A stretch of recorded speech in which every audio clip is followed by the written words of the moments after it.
morning. The Lyme hangover is very real this morning. I've tried to take it as easy as possible. What time is it now, hun? 11? 11:05, just noon our time.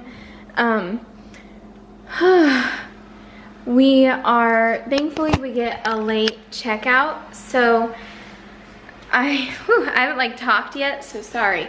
I've sat outside a couple minutes and then I wasn't gonna change, but I got hot, so I just put on these clothes for now, and then I'm about to get on the couch. But my cousins, you've seen them before on the vlogs actually, they're coming over.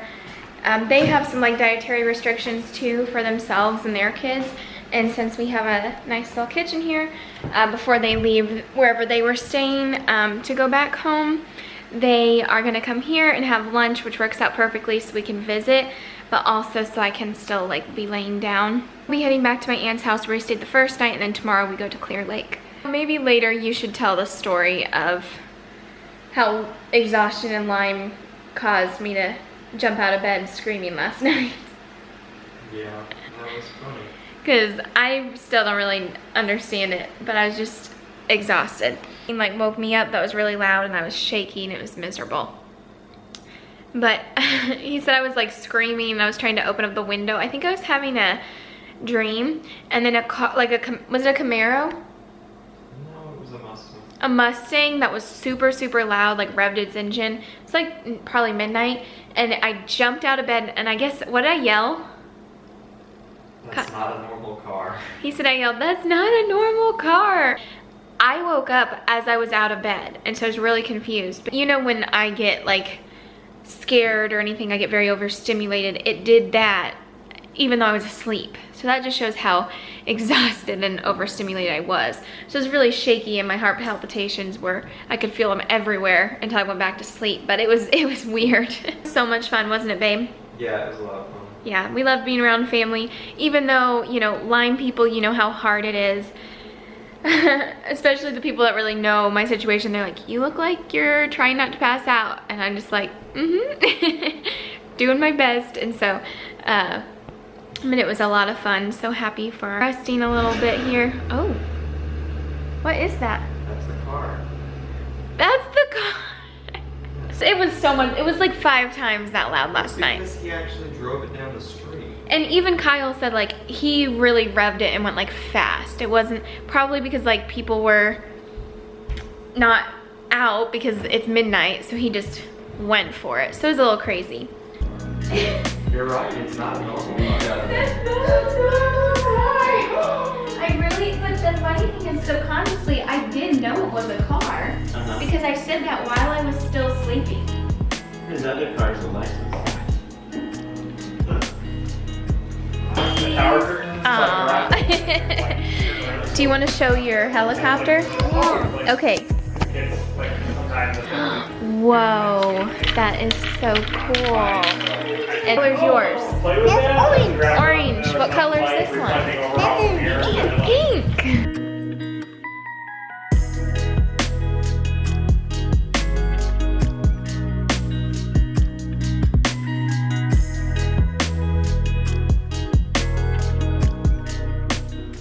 Okay, so my cousins have left. That was fun having them here. Laying down, trying to just recover before we head over. I think my parents are about ready to leave, but Kyle and I can stay a couple hours, so planning on doing that. Just gonna watch TV, try to rest, because there's quite a bit of people over there too.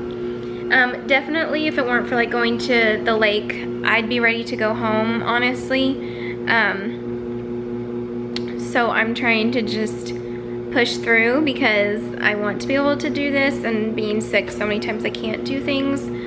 I want to see the family, but we'll see how long we end up staying there. But that will be tomorrow morning, and yeah, so we're gonna rest and then we'll pack up and leave here later tonight.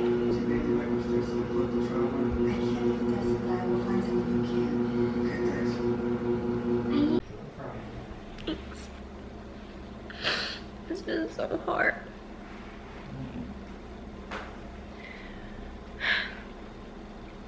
So my parents just left. It's the first time Kyle and I have been alone. And I just have to let it out because I'm just working.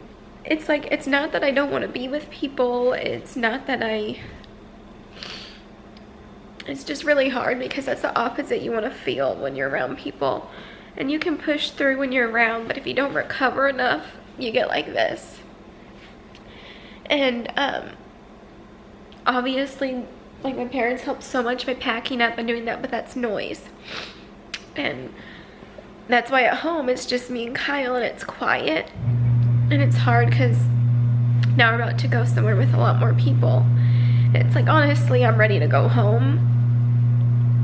But it's like this illness takes so much from you anyway. You know, not being able to have kids, not being able to do normal things.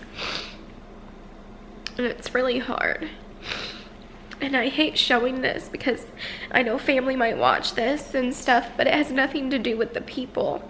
That's one reason why I'm so frustrated. I love being around people. I love being around family, and we've been around them one day less because most of them are together today. But that's why we're going to the Clear Lake house too. But it was hard to show this, but I did. Not that I couldn't cry in front of my parents, but just holding it in because you just want to be okay and you just gotta let it out. So now I need to let it out. We're gonna rest here for a couple hours. And Kyle just encouraged me, saying, you know, after you rest a little bit, you'll feel not better, but you're at least, the constant overstimulation at least slows down a little bit. And so I can push myself to do it all over again. Like this, all I have is concealer on from earlier. I haven't put makeup on yet. But it's just really hard. And again, the only reason why I share this because I know that other people get this way that watch. And I want you to know you're not alone. And I know it's one of the worst feelings in the world. So just please know you're not alone. And I feel for you, and reach out to me anytime. It's just overwhelming because you're like, I'm ready to go back home and be in my bubble.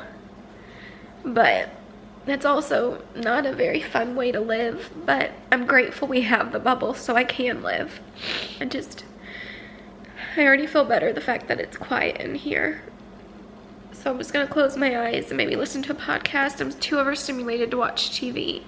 Maybe I can nap. I usually can't, but we'll see. But yeah, so just please know you're not alone, and just so blessed that we were able to do this and see family. But as you guys know, it's hard, and I usually get like this. That's why I can push myself for usually a day or two without tears, but multiple days and multiple days still to go is just a lot.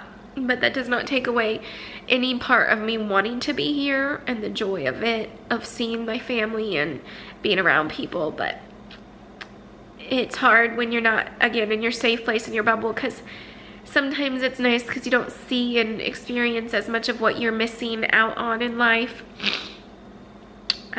when you're not out in the world, I guess, or seeing normal lives. Not that I'm trying to be discontent, but it is just a lot. So again, please just know you're not alone. All right, I'm gonna rest, and in a couple hours we'll see. I'm thinking in about an hour and a half to 2 hours we'll probably head that way, so we'll see you soon. I'm also still very much paying for yesterday because, like, I stayed quite a bit, and it's not that I fell up to it. I just push. You get past a certain point, you kind of go numb and you just power through. And then, like, still being around people today. Normally, if we were home, it would have just been Kyle and I, so I'd recover. Not that I'd feel good, but at least I wouldn't be continually overstimulated. And so that's one of the reasons why, too, that it's just harder. All right, quick update. I cried. I've been resting. I already am feeling better. Definitely helps just to get some quiet. So I'm watching a movie before we head out to my family's house. So we still have just a few little things to pack up, but it's definitely been nice to rest. I'm feeling better than I was. Still obviously exhausted and everything like that, but able to push through again. So getting ready to head to my family's and say goodbye to our Airbnb.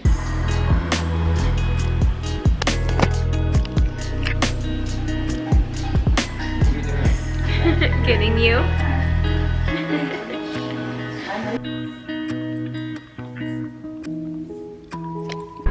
All right, it's really loud in here, but we are headed to